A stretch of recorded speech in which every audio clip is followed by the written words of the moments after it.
안녕하세요, 구독자 여러분. 저는 40대 초반 주부이며 작은 사업장을 운영하는 워킹맘입니다. 아이는 아들 하나 있고 작년에 제가 혼자 되는 바람에 혼자 아이를 키우고 있어요. 혹시 구독자 여러분들 중에 저처럼 가족을 갑작스레 떠나보낸 경험을 하신 분들이 있다면 오늘 저의 사연에 아마 공감이 많이 가실 거라 믿습니다. 저는 작년 이맘때 남편과 사별했어요. 대학 교수인 남편과 디자인 전공 후 인테리어 관련 사업을 하며 경제적으로도 풍족한 너무나 단란했던 우리 가정에 왜 이런 슬픈 일이 일어났는지 저 역시 아직도 믿기지 않는 심정이긴 합니다. 제가 오늘 남편과의 이야기를 들려드리려는 것은 맞습니다. 하지만 결코 유쾌한 이야기는 아니에요. 남편과 저는 많은 시간 동안 함께하며 추억을 쌓았지만 갑작스레 세상을 떠난 후 저도 현실을 받아들이는 일이 참 힘들었어요. 그런데 그 과정에서 정말 이런 일이 있을 수 있나 싶을 정도로 황당하게 그지없는 사건이 있었습니다. 마치 드라마에서나 나올 법한 얘기였어요.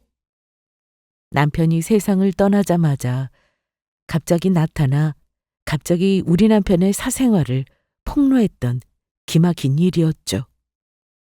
과연 이 황당한 일이 어찌 마무리되었는지 제 이야기를 끝까지 들어주시기 바랍니다. 저는 13년 연간의 결혼 생활 동안 남편과 함께했던 시간들이 참 행복했어요. 남편은 수도권 소재 한 대학의 교수로 항상 주변 사람들에게 친절하고 따뜻하게 대하는 사람이었죠. 남편은 학생들 사이에서도 인기가 많았고 집에서는 한없이 자상한 남편이자 아빠였습니다. 연애 때부터도 늘 다정했고 한결같은 사람이었고 양가 부모님에게도 귀한 아들이자 사랑받는 사위였습니다. 결혼 전에도 그랬지만 결혼하고 나서도 늘 가정적인 사람이었어요. 특히 제가 고마워한 건 출산하고 나서 자기 일이 바쁜데도 산후 도우미 못지않게 저를 챙겨줬던 일이었습니다. 사위가 하는 거 보고 우리 친정엄마도 혀를 내두를 정도였어요. 세상에, 어떻게 김서방이 나보다 낫구나? 너는 진짜 신랑 하나는 잘 만났어. 엄마가 걱정할 게 없겠다. 애도 처음 보는 사람이 아닌 것처럼 어찌 저리 잘 볼 수가 있니? 그렇죠, 엄마. 원래 애들은 좋아하긴 했어. 대학 때 같이 봉사도 다니고 그랬잖아. 그러니 지금도 학생들 가르치는 걸 업으로 하겠지. 제가 몸이 아파서 며칠 동안 집에서 꼼짝하지 못할 때가 종종 있었는데 그럴 때면 남편은 바쁜 일정에도 불구하고 집에 돌아와서는 저를 간호하느라 밤늦게까지 저를 챙겨주고 아이까지 챙겨주곤 했습니다. 그런 날에는 직접 죽을 끓여주고 따뜻한 물수건으로 이마도 닦아주고 씻겨주기까지 했어요.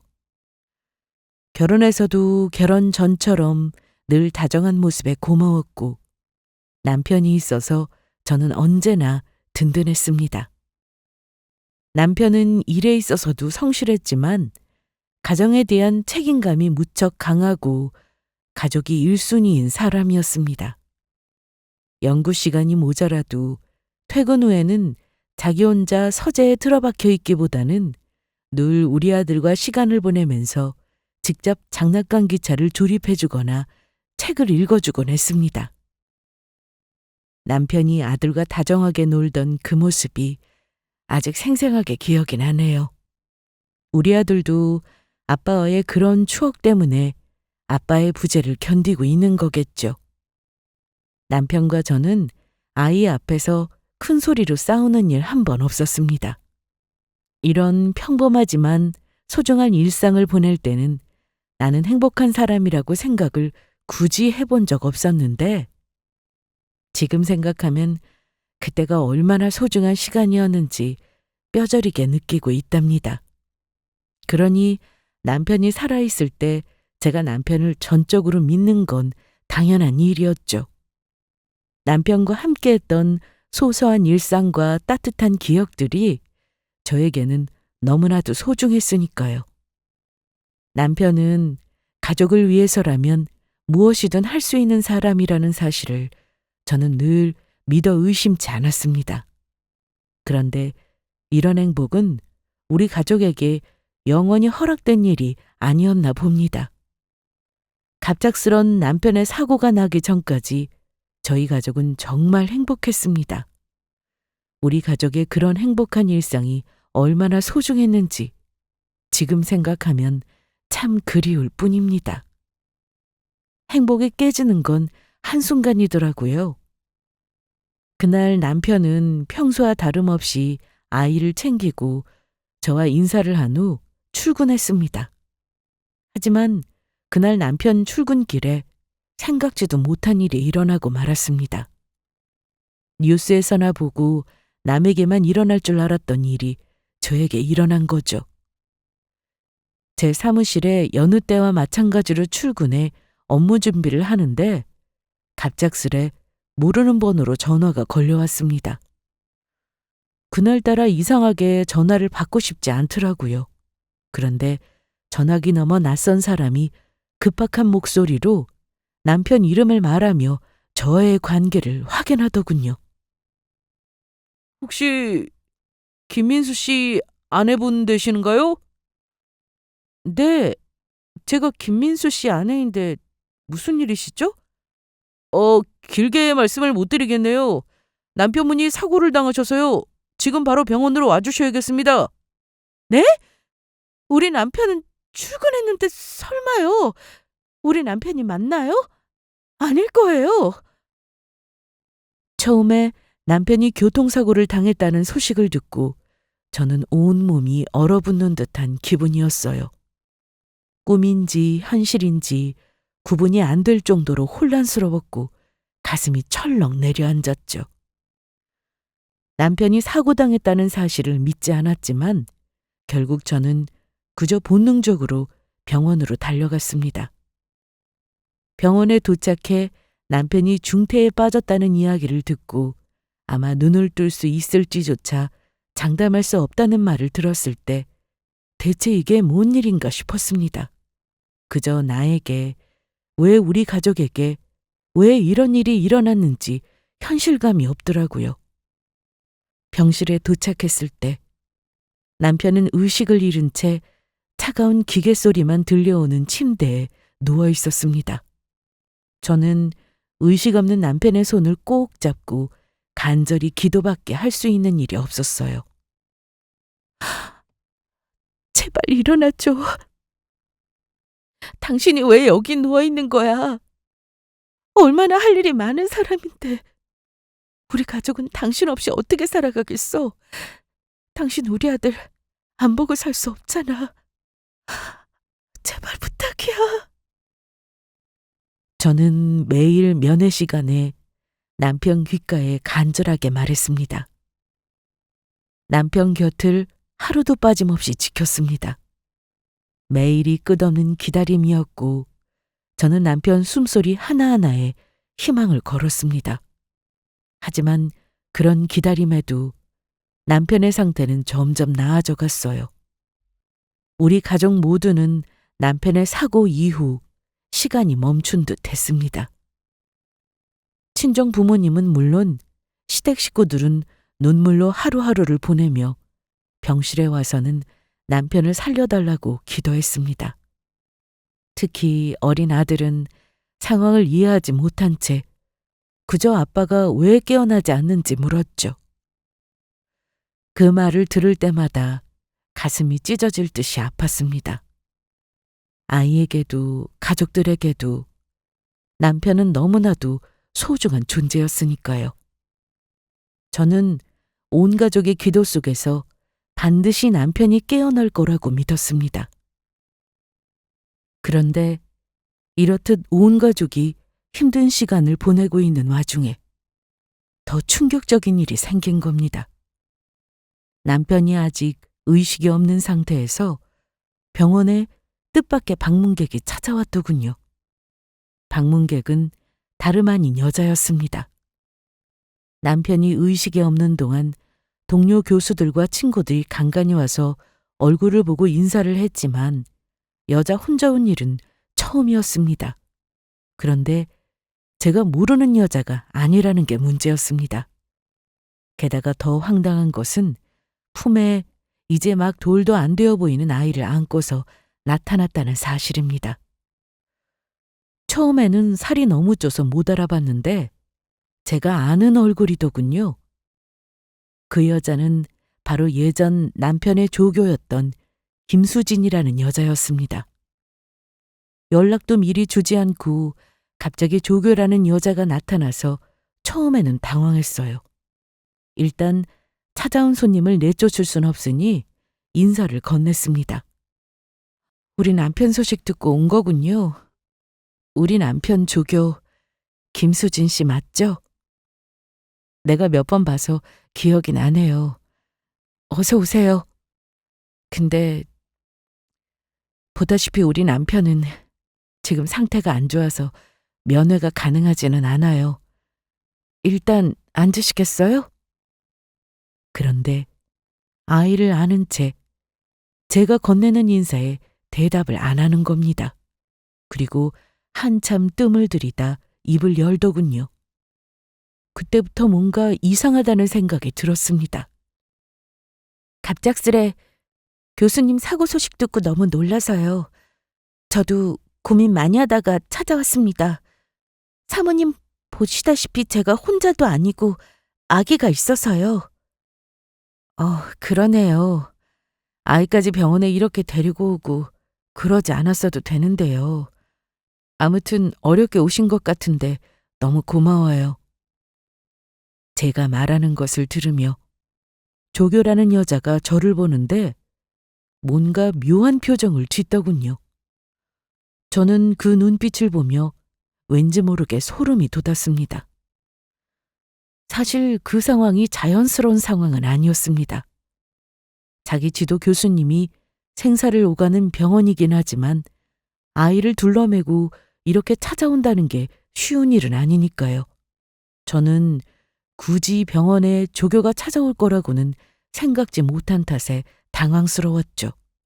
그런데 조교라는 그 여자는 병원에 찾아와 슬퍼하는 기색도 초조해하는 기색도 없이 차분했습니다.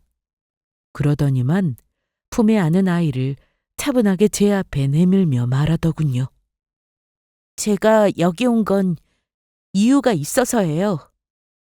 굳이 사모님에게 인사드리려 여기까지 아이를 데리고 온 건 아닙니다. 이 아이 한번 봐주시겠어요? 사모님이 꼭 봐주셔야 해서요. 저는 아이를 대뜸 보라는 조교의 말이 어이가 없었고 이해가 가지 않았습니다. 네? 이 아이를요? 아이를 왜 보라는 건지. 내가 왜 조교님 아이 얼굴을 봐야 하죠? 봐야 할 필요가 있으니까요. 사모님, 자세히 들여다보세요. 이 아이 얼굴이요. 제 아이 얼굴이 남편분을 닮지 않았나요? 교수님이랑 얼굴이 똑같은데 모르시겠어요? 처음에는 아이가 우리 남편과 닮지 않았냐는 여자 말을 듣고 멍하더군요. 머릿속이 하얘졌고 무슨 말을 해야 할지 알 수 없었어요. 그저 눈앞에 있는 여자와 아이를 바라볼 뿐이었죠. 저에게 아이 얼굴을 보라는 여자의 태도는 너무나 당당했습니다. 게다가 남편을 닮다니요. 이게 무슨 뜻이겠습니까? 설마 하는 마음이었지만 떨리는 목소리로 겨우 말을 꺼냈습니다. 지금 무슨 말씀을 하시는 거예요? 조교님, 그러니까 아이의 얼굴이 지금 내 남편이랑 닮았다는 건 이 아이가 우리 남편과 무슨 관계라도 있다는 말인가요? 그러자 남편의 조교는 제 질문에 피식 웃으며 말을 이었습니다. 이제 말귀를 좀 알아들으시네요. 이런 방식으로 아이의 존재를 알리게 돼서 저도 유감으로 생각해요. 하지만 더 이상 미룰 수 없는 일이니 어쩔 수 없었어요. 사실 교수님과 저 사랑하는 사이였어요. 교수님과 저 미래도 나름 계획한 사이거든요. 이 아이도 그분과 저 사이에서 생긴 아이예요. 그래서 얼굴을 자세히 보라고 한 거라고요. 저는 그 말을 듣고 심장이 내려앉는 듯한 기분이 들었어요. 남편과 사랑하는 사이였다니. 그런 일이 있을 리가 없다고 생각하면서도 조교의 확신에 찬 말투에 저는 혼란스러워졌습니다. 제 입에서는 말도 안 된다는 소리가 먼저 튀어나올 수밖에요. 말도 안 돼. 이 아이가 우리 남편 아이라고요? 저는 믿을 수 없다는 듯이 고개를 저었습니다. 우리 남편이 그럴 사람이 아니에요. 대체 왜 힘든 사람 찾아와서 이런 헛소리를 하는 거죠? 내가 왜 그쪽에 정신 나간 소리를 듣고 있어야 하는지 모르겠네요. 그 아이가 우리 남편과 닮았는지 전혀 모르겠으니까 개소리 말고 당장 나가요. 저는 남편의 조교가 단단히 잘못된 얘기를 하고 있는 거 아니냐며 호통을 쳤습니다. 하지만 남편의 조교는 제 호통에 전혀 흔들리지 않았습니다. 오히려 눈빛을 번뜩이며 아이를 제 앞으로 더 내밀더군요. 그래요. 저도 사모님이 한 번에 믿어줄 거라고는 생각지 않았어요. 하지만 진실을 말할 사람이 저렇게 누워있는데 어쩌겠어요? 저 거짓말하는 거 아닙니다. 사모님은 믿기 힘들겠지만 이 아이가 교수님과 저 사이의 사랑의 증거예요. 교수님은 저와 함께 있을 때 가장 행복해 하셨어요. 가정생활이 숨막힌다고 하셨죠. 물론 사모님은 아무것도 몰랐겠지만요. 이렇게 말하는 조교는 마치 광기에 사로잡힌 사람처럼 보였습니다. 처음에는 헛소리라며 남편 조교의 말을 믿지 않으려 했지만 왜 그렇잖아요? 사람이 정신적으로 약해져 있을 때는 주변 사람들의 말에 쉽게 흔들리는 법이거든요. 저는 믿고 싶지 않아 하면서도 그 여자가 말하는 한마디 한마디에 흔들리고 있었습니다. 더군다나 아이를 둘러매고 와서 남편의 아이라고 하니 모든 게 무너져 내리는 기분이 들더군요. 저는 떨리는 목소리로 여자에게 되물었습니다. 그럼 왜 지금까지 말하지 않았죠? 아이가 태어났는데도 지금껏 가만히 있다가 우리 남편이 언제 죽을지 모를 지금 상황에 밝히는 이유가 뭐예요? 그러자 조교는 갑자기 눈물을 뚝뚝 흘리며 대답하더군요. 저는 기다렸어요. 교수님이 저한테 이혼할 때까지 기다려달라고 해서요. 그 말을 바보같이 믿었다고요. 근데 이렇게 교수님은 사고를 당해서 누워있고 약속을 지킬 수 없게 되어버렸잖아요? 저는 교수님이 언젠가는 사모님을 떠나고 저랑 함께 할 거라고 생각했는데 이럴 줄은 몰랐어요. 사모님은 몰라요. 교수님은 저를 사랑했어요. 교수님이 그동안 나에게 했던 말들을 사모님은 몰라요. 사모님은 죽었다 깨어나도 모를 교수님 진심을 전부 저에게 말해주셨다고요. 그랬으니 저도 교수님 믿고 아이도 낳은 거고요. 조교는 병실이 떠나가라 울부짖듯 말하더군요. 그 모습을 보니 저는 더 이상 말이 나오지 않았습니다. 남편이 한낱 조교에게 그렇게 큰 관심을 줬을 리 없다는 것을 알면서도 우리 남편과 내연관계라는 확신에 찬 말투와 태도는 저를 혼란스럽게 만들었습니다.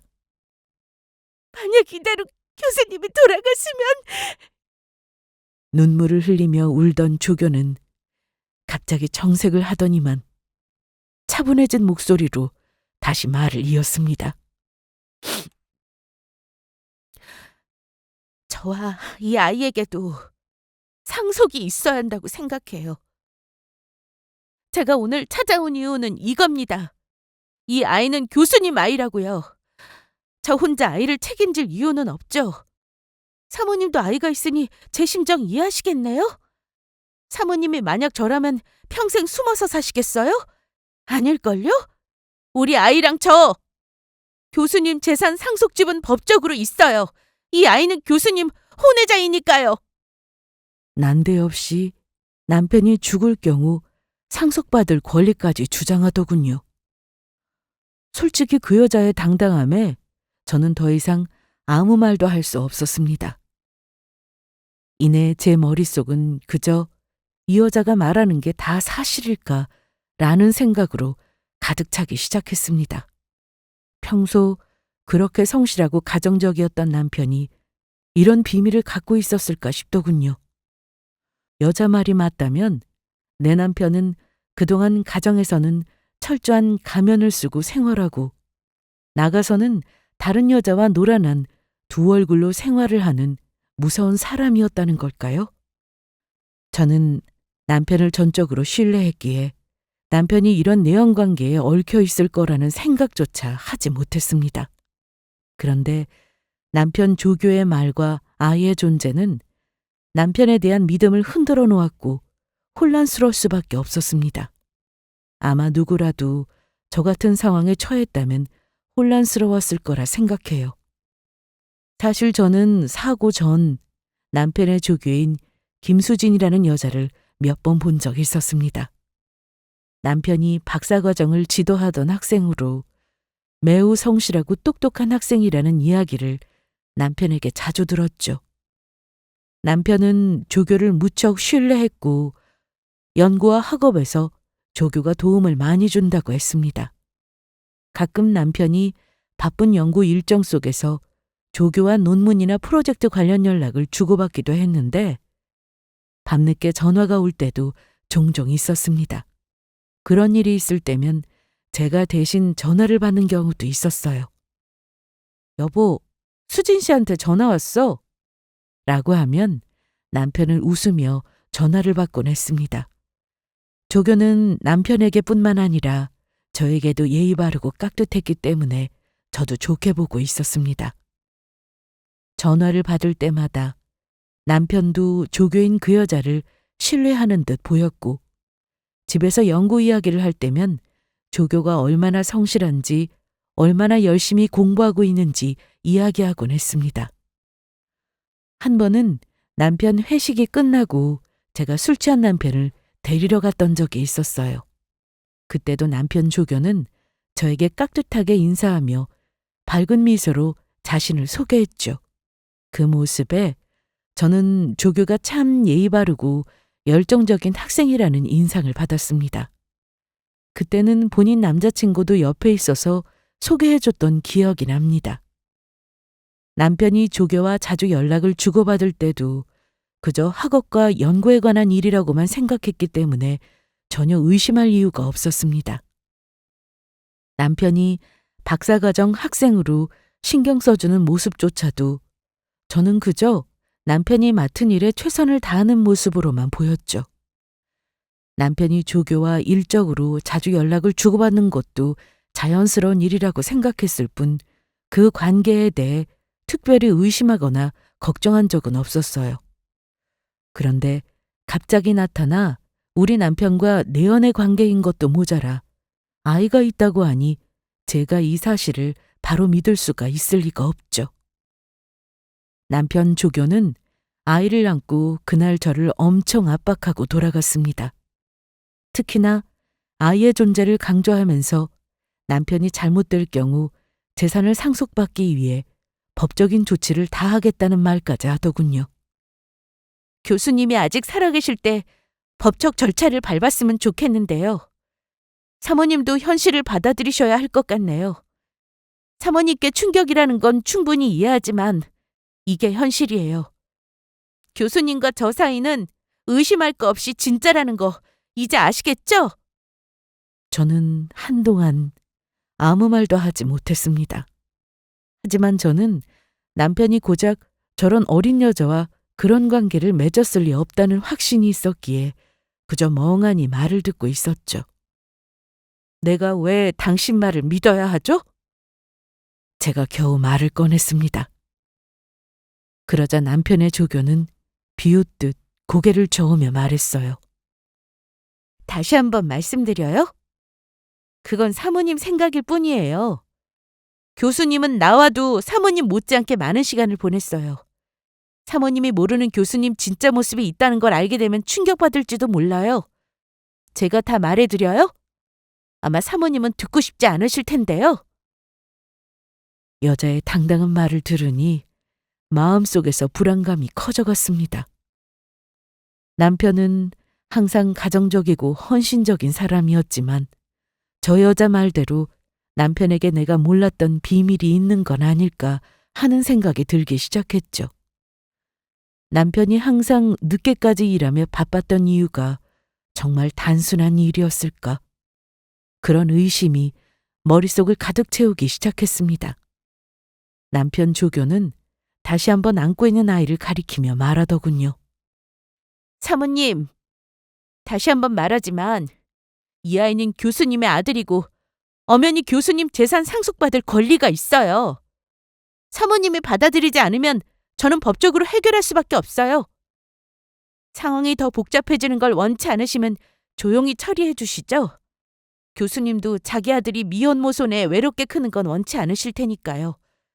교수님이 돈 많은 부자라는 거 모르는 사람 없어요. 이 아이도 핏줄이니 당연히 교수님 재산을 상속받아야 하고요. 저는 가슴이 철렁 내려앉았습니다. 법적 절차라니. 이런 말도 안 되는 상황이 현실이 될 수도 있나 싶더군요. 조교는 우리 남편이 자기를 얼마나 사랑했는지, 어떤 미래를 꿈꿨는지, 어떤 마음으로 아이를 낳으라고 했는지까지 늘어놓으며 저를 절망에 빠뜨렸습니다. 마음 한구석에서는 내 남편이 그럴 리 없다고 생각하면서도 확신에 찬 조교의 말은 제 마음을 흔들며 남편을 의심하게 만들더군요. 사람 마음이라는 게 참 간사한가 봅니다. 남편을 사랑했고 남편이 나와 아들에게 헌신적이었다는 것을 알면서도 조교의 말에 설득당하는 기분이 들었죠. 그 여자는 남편과 사랑하는 사이였다고 너무나 당당하게 주장했고 그 자신감이 저를 더 불안하게 만들었습니다. 그리고는 앞으로는 자기 권리를 찾겠다며 필요하면 내 자리도 빼앗겠다고 으름장을 놓더니만 아이를 데리고 나가버리더군요. 저는 할 말을 잃고 그저 멍하니 서 있을 수밖에 없었습니다. 그날 저는 대답 없는 남편 옆에서 엉엉 울며 마음속으로 물었습니다. 하지만 남편은 여전히 대답이 없었고 의식도 찾지 못했어요. 저는 그날 의식 없는 남편을 병원에 둔 채 집에 가서 남편 서재를 뒤졌습니다. 만약 조교의 말이 사실이라면 분명 뭔가 작은 흔적이라도 남겨놨을 거라 생각했습니다. 남편은 늘 중요한 자료나 서류는 컴퓨터나 책상에 잘 정리해두곤 했으니 뭔가 증거가 있다면 서재에 있을 거라 생각했죠. 저는 떨리는 손으로 남편의 책상 서랍을 열기 시작했습니다. 펜, 메모지, 그리고 몇 가지 잡동사니들. 책상 서랍에는 평범한 물건들만 들어있었습니다.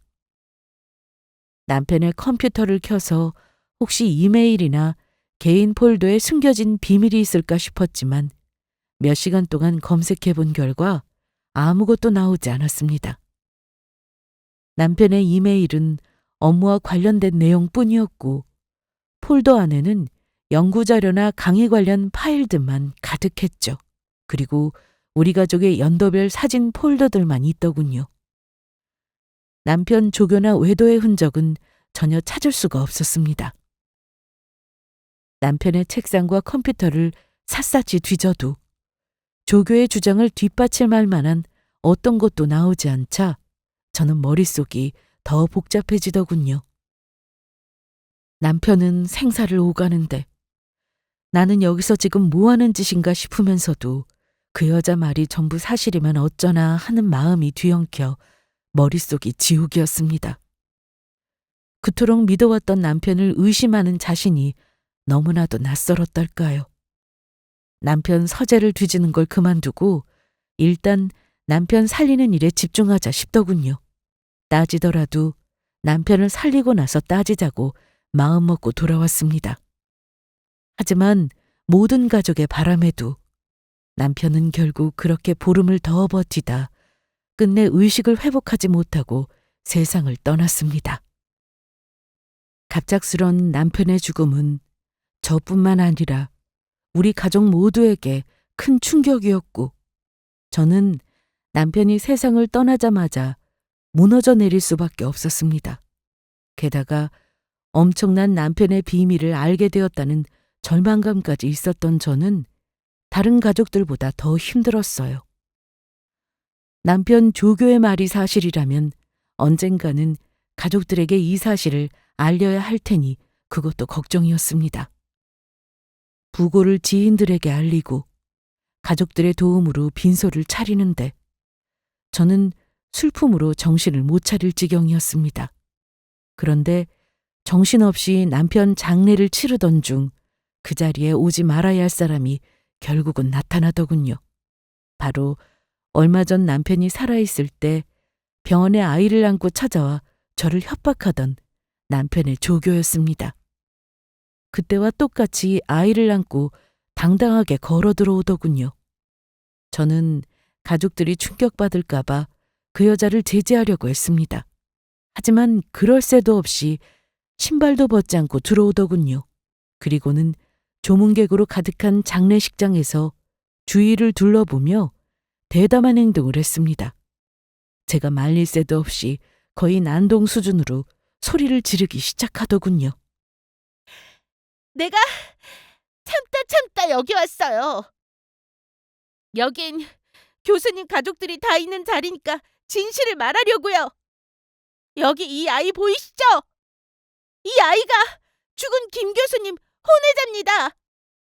저와 아이 사이에서 태어난 아들이에요. 다들 몰랐겠지만 돌아가신 교수님과 저 사랑하는 사이였어요. 순식간에 장례식장은 술렁거리기 시작했습니다. 남편의 부모님과 친척들, 친구들이 모두 그 말을 듣고 충격에 휩싸였죠. 아니 대체 이게 무슨 소리라니? 애미야, 저 여자는 대체 누구냐? 누군데 우리 민수 장례식장에서 저런 말도 안 되는 소리를 짓거리는 게야? 아, 교수님 어머니시구나. 어머님, 저 교수님 아들 낳은 여자예요. 모르셨겠지만 이제는 아셔야 할 듯 싶네요. 자, 제가 그동안 몰래 키우던 손자를 데려왔습니다. 뭐? 우리 아들이 뭘 어쨌다고? 아이고 세상에, 이게 무슨 일이야? 아들이라니? 그럴 리가 없다. 내 아들이 그럴 리가! 어머니는 놀라셔서 뒤로 넘어가셨고 가족들은 당황스러워 어쩔 줄 몰라 했습니다. 그 와중에 남편 조교는 마치 이 상황을 기다린 것처럼 당당하게 서 있었고 저는 그 모습을 보며 숨이 막힐 것 같았습니다.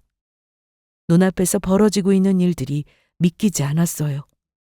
갑작스런 조교의 등장으로 인해 남편 장례식은 소란스러운 분위기가 되어버렸습니다. 저라도 정신을 차려야 한다는 생각에 찾아온 여자에게 호통을 쳤어요. 이봐요, 김수진 씨! 나중에 친자 확인을 하던 뭘 하던 남편 아이가 맞다면 원하는 대로 해줄 테니 남의 장례 망치지 말고 당장 나가요. 당신 말대로라면 여긴 당신이 좋아하는 사람 마지막 가는 길 아닌가요? 이런 식으로 나타나지는 말았어야죠. 사람 시켜 끌어내기 전에 당장 나가줘요. 하지만 눈 하나 깜짝하지 않고 저를 쏘아보더군요. 왜요? 사실 상복 입고 있어야 할 사람은 저죠. 당장 저한테 상복 내주세요. 여긴 내가 있어야 한다고요. 가족과 친척들은 모두 놀란 눈으로 남편의 조교를 바라보며 장례식장은 아수라장이 되어갔습니다. 다들 저에게 뭐라고 묻지를 못하더라고요. 돌아가는 상황을 미루어 짐작컨대 죽은 우리 남편이 혼외자가 있다는 걸 다들 믿는 눈치였습니다. 저는 남편의 외도를 알면서도 참고 있었던 아내가 되어 졸지에 안 됐다는 눈길을 받기 시작했죠. 모든 가족과 지인들이 그 말을 듣고 있는 가운데 저는 더 이상 어떻게 이 상황을 수습해야 할지 알 수 없었죠. 그저 눈물이 터져 나왔습니다.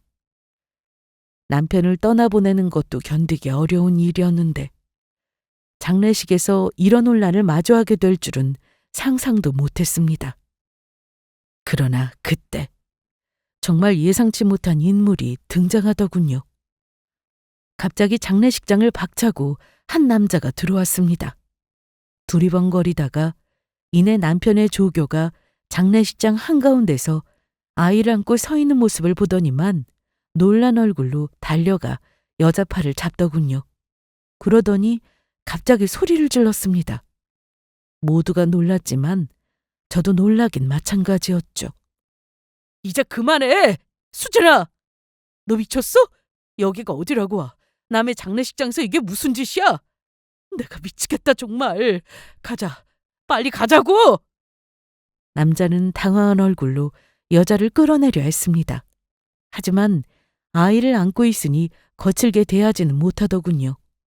장례식장에 있는 모두가 그 남자를 바라보았는데 남편의 조교는 남자에게 반항하더군요.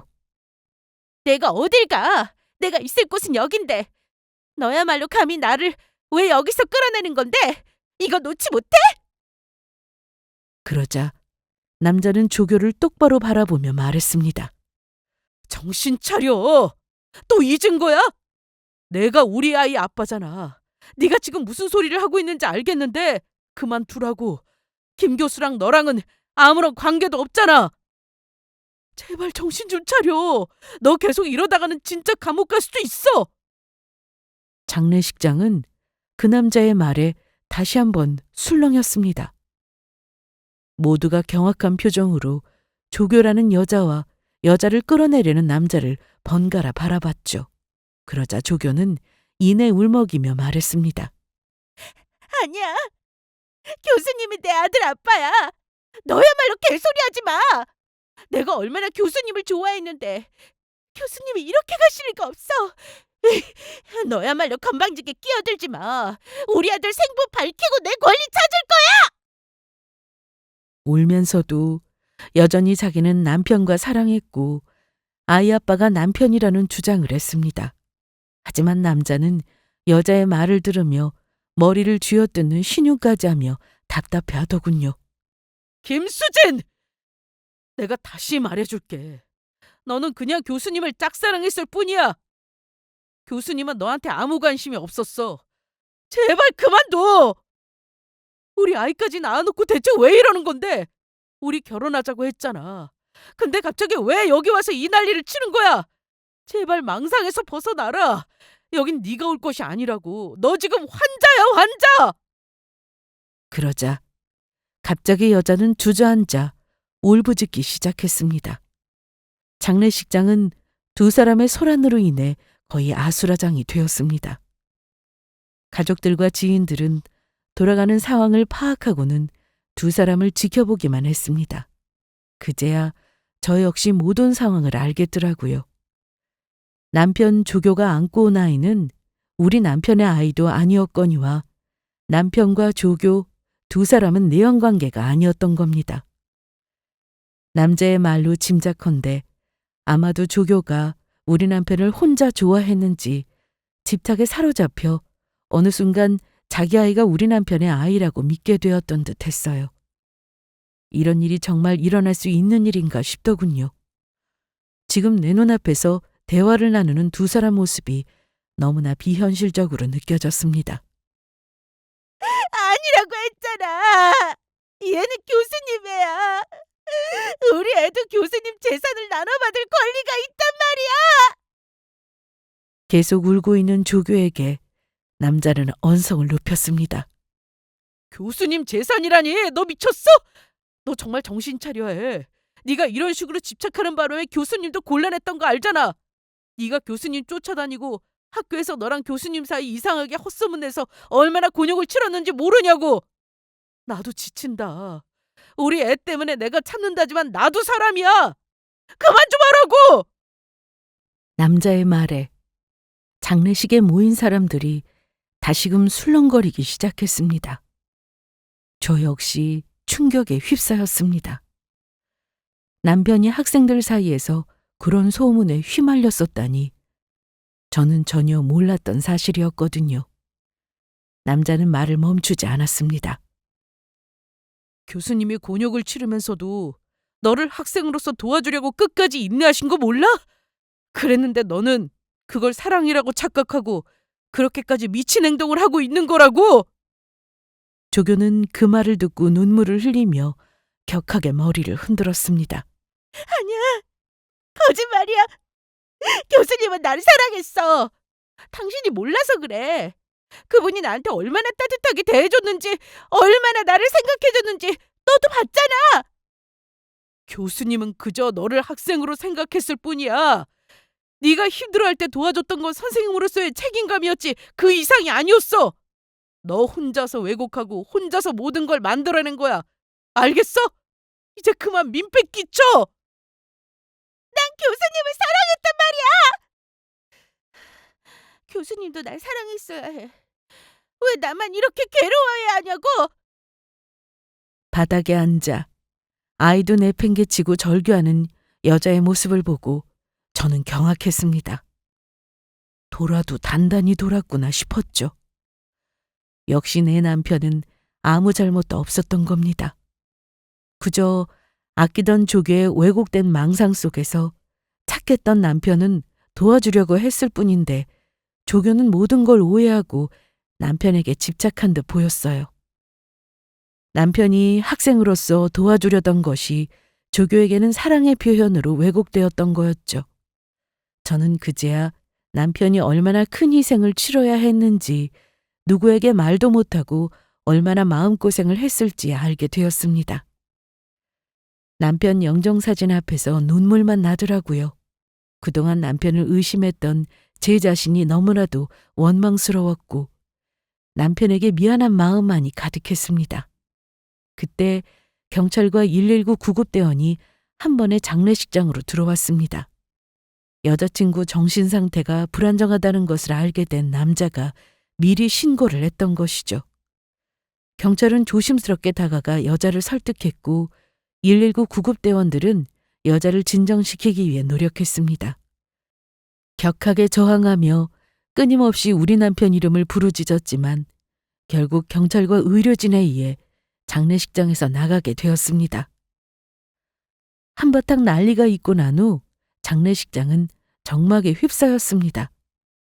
아무도 이 상황에 대해 뭐라 말을 못하더군요. 조문객들은 서로의 얼굴을 바라보며 말을 잇지 못했죠. 문득 제가 남편을 의심했던 순간들이 떠올랐습니다. 남편이 생사의 기로에 있을 때 그 사람을 의심하며 서재를 뒤진 일이 새삼 너무 미안하더라고요.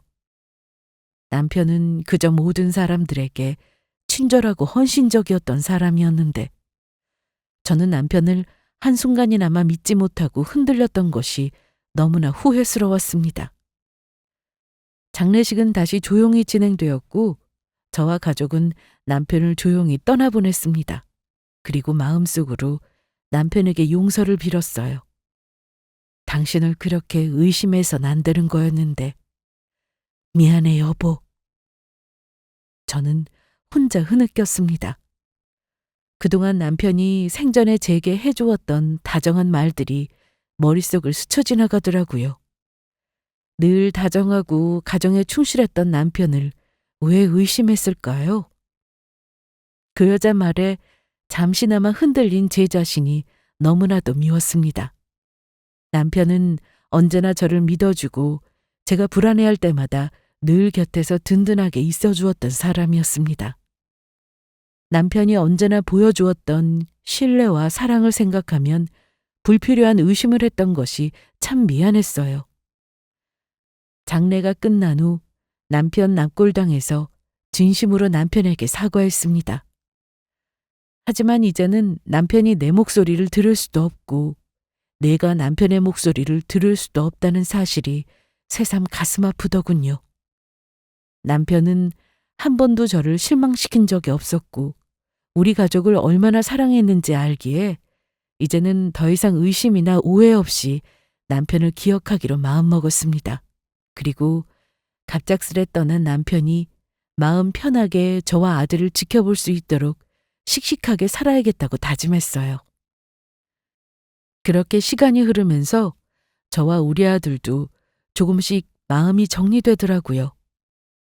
저도 남편과의 사별을 인정하고 아들을 챙기는 일에 집중하려 노력했습니다. 저는 사업도 운영해야 했기 때문에 간혹 몸과 마음이 지치더라고요. 그래도 남편이 남긴 우리 아이를 보면 힘이 나더군요. 장례식에서의 그 황당한 사건으로 남편에게 조금이나마 남아있던 불명예스러운 소문도 이제는 모두 사라졌으리라 믿었어요. 소식을 들어보니 남편의 조교였던 그 여자는 그 사건 이후 정신병원에 입원했다고 하더군요. 남편이 재직하던 학교의 동료 교수님이 장례 치르고 난 후 소식을 전해주더라고요. 조교가 고의적으로 퍼뜨렸던 소문이 사실이 아니라고 밝혀지자 남편의 명예는 깨끗이 회복되었다는 말을 들었습니다. 우리 남편을 아끼고 존경하던 사람들에게 남편이 얼마나 훌륭한 교수이자 남편이었는지 기억될 수 있어서 다행이다 싶었습니다. 그 후 뜻밖의 손님이 저를 찾아온 적이 있었습니다. 바로 장례식장에서 모든 상황을 정리해준 조교의 남자친구였습니다. 제 사무실을 어찌 알고 찾아왔는지 머뭇거리며 제게 인사한 후 말없이 고개를 숙이더군요. 죄송합니다, 사모님. 저는 일이 이렇게까지 커질 줄 몰랐습니다. 장례는 잘 치르셨는지. 제가 경황이 없어서 이제야 사과드리러 찾아왔습니다. 떨리는 목소리로 말하는 그 사람에게 저는 괜찮다고 대답할 수밖에 없었죠. 괜찮아요. 어쨌든 우리 남편은 결백했고 모든 게 제자리로 돌아갔으니까 그걸로 된 거죠. 그나저나 그 수진 씨는 어찌 잘 지내나요? 병원에 입원했다는 소식은 들었어요.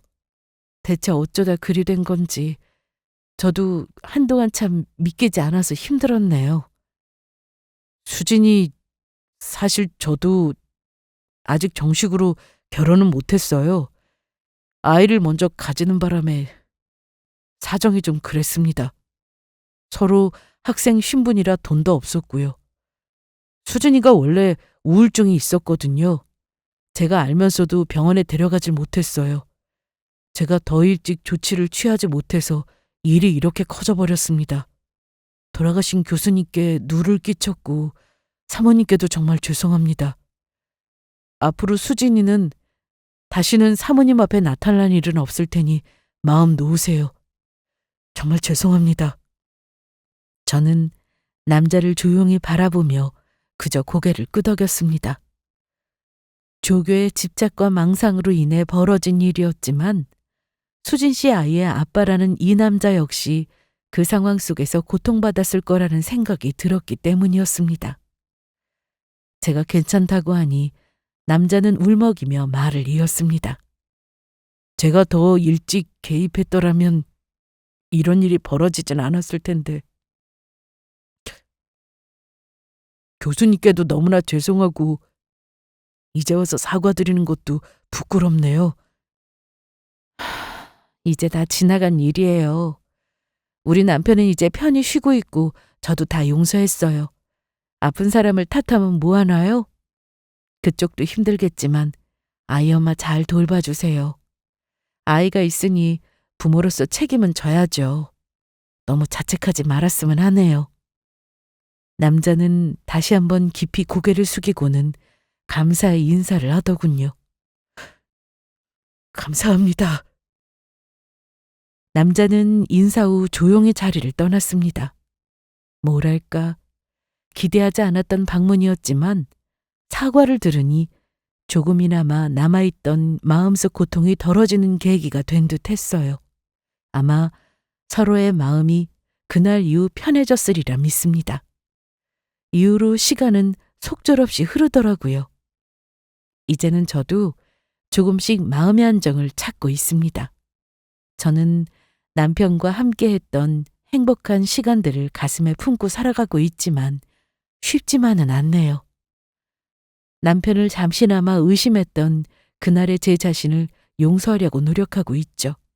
물론 남편을 떠나보낸 슬픔이 완전히 사라진 것은 아니지만 시간이 지날수록 그 상처는 조금씩 아물어져 가고 있습니다. 이제는 남편이 더 이상 곁에 없다는 사실을 받아들인 것 같아요. 남편과 우리 가족이 함께했던 행복한 순간들을 잊지 않고 아들과 함께 남편을 기억하면서 살려고 합니다. 저는 남편과의 사별을 겪은 저의 사연이 구독자분들에게 조금이나마 위로가 되고 도움이 되기를 바라는 마음으로 이 사연을 보내기로 결심했어요. 사실 저에게는 가족 간의 갈등 이야기도 그저 부럽기만 하거든요. 살아가다 보면 가족과의 갈등이나 미운 마음이 생길 수 있지만 저에게는 그 모든 것이 사소하게 느껴지는 게 솔직한 심정입니다. 아무리 힘든 순간이 있더라도 가족과 함께 부딪히며 살아갈 수 있다는 그 자체가 얼마나 소중한지 아마 저 같은 일을 겪으신 분이라면 아실 거예요. 가족이란 그저 함께 있다는 사실만으로도 큰 위안이 되고 서로를 더욱 소중히 여겨야 한다는 것을 잊지 않았으면 좋겠습니다. 저도 살면서 한 번도 남편이 저보다 먼저 떠날 거라는 사실은 한 번도 상상해 본 적이 없는 사람이거든요. 그저 서로 살아서 얼굴을 보며 살 수 있다는 것 자체가 부러움의 대상이라는 걸 꼭 아셨으면 좋겠네요. 저의 이야기는 여기까지입니다. 끝까지 들어주셔서 감사합니다.